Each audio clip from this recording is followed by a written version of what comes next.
you mentioned about like being labeled a Tourette program or something like that, but more it's a question about labeling with children.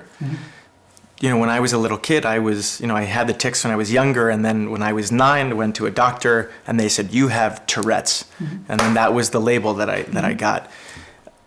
As I got older and I started to understand more about how I was experiencing the Tourette's, you know, I had this urge on the inside, then there was the tic.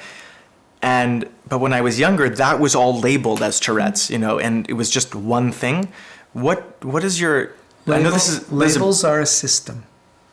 And understand, labeling is a tool, and it has both benefits and downsides. The benefits of a label, it allows you to work with something. It allows you to categorize it and utilize the science based on those categories with that. The downside of the label is it becomes a limiting belief because no one is the label. Every label is approximate. You know, even the label that you are male. How do we define male? Okay, you have a Y chromosome. How do we define that? What about someone that is an XXY? Are they a male? What of, you know, all this transgender stuff? What about someone, you know, all of these questions? The definition of male at points seems really clear, but it actually is fuzzy edges. You can always find the fuzzy. You can always find the definitional issue. So labels are both a positive thing and a negative thing. They're a tool.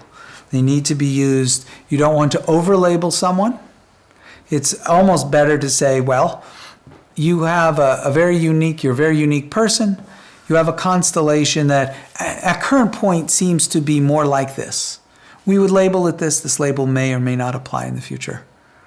But then to most people, that's too nebulous anyway. And that may even be, you know, how is the exact way you should label labels? That's the same problem. It's self-referential.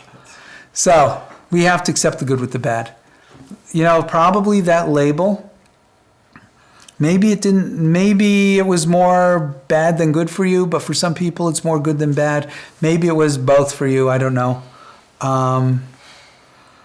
You know, it certainly has helped 6 other people or whatever that have come out after you because we've looked for people labeled with Tourette's. Sure. And we were able to improve their life. So your label, which helped us understand the label, and the label that was affixed to all of them, allowed us to identify them to help them with their lives. Were you your Tourette syndrome? No. You had things that are best identified as what is called Tourette syndrome. Is it exactly Tourette syndrome? What is exactly Tourette syndrome? Every person who has Tourette syndrome has a different version of Tourette syndrome.